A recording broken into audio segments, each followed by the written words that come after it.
আসসালামু আলাইকুম। Update agriculture থেকে শুভেচ্ছা। দর্শক, আপনারা যারা আসলে আগাম ফুলকপি চাষ করবেন তাদের জন্য কিন্তু আমার বিশেষ কিছু পরামর্শ হলো, আপনারা অবশ্যই কোকোপিটের চারা রোপণ করবেন। কেননা এই কোকোপিটের চারাগুলো কিন্তু জন্মই হয়ে থাকে পানিতে, অর্থাৎ কোকোপিটগুলো কিন্তু সবসময় ভেজা থাকে। এই কারণেই কিন্তু এইগুলো আপনার মানে অধিক পরিমাণে পানি কিন্তু সহ্য করতে পারে। অর্থাৎ আপনার আগাম যখন রোপণ করবেন ঘন বৃষ্টিতেও আপনার ফুলকপির চারার সমস্যা হবে না।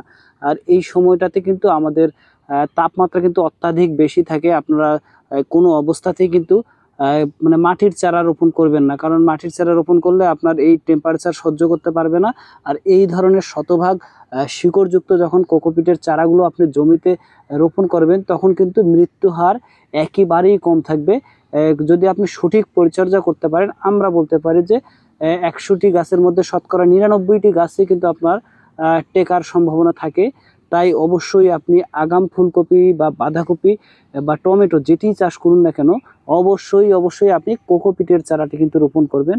আর ভালো মানের কোকোপিটের চারা যদি আপনি সংগ্রহ করতে না পারেন, তাহলে অবশ্যই কিন্তু আমাদের আপডেট এগ্রিকালচারে আপনি যোগাযোগ করবেন। আমরা আপডেট এগ্রিকালচার থেকে সারা বছরই সিজন অনুযায়ী সকল প্রকার সবজি চারাগুলো সরবরাহ করে থাকি। তো এরই ধারাবাহিকতায় আমরা কিন্তু এই মুহূর্তে আগাম ফুলকপি বাঁধাকপির চারাগুলো কিন্তু প্রস্তুত করেছি। আপনারা কিন্তু এখন রোপণ করবেন সেই ধরনের উপযোগী জাতগুলো আমরা সরবরাহ করতেছি। তার মধ্যে বিশেষভাবে উল্লেখযোগ্য হলো আপনার উইনার, তারপর হচ্ছে কিরণ, তারপর আপনার সামার হোয়াইট। এছাড়াও আমাদের কাছে পাবেন আপনারা এই সময়ের জন্য ক্যাপ্টেন সহ আরও বেশ কয়েকটি উন্নত জাতের হাইব্রিড ফুলকপি এর চারা। এছাড়া আপনারা যারা অন্যান্য সবজি চারা খুঁজছেন তারাও কিন্তু আমাদের হটলাইন নাম্বারে যোগাযোগ করে প্রয়োজনীয় পরামর্শ এবং চারা সম্পর্কে মানে জেনে নিয়ে তারপর অর্ডার করতে পারেন। আর অবশ্যই আপডেট এগ্রিকালচার ইউটিউব চ্যানেলটি সাবস্ক্রাইব করে পাশেই থাকবেন, কেননা আমরা সব সময় কিন্তু কৃষি বিষয়ক নিত্য নতুন আপডেটগুলো দেওয়ার চেষ্টা করি।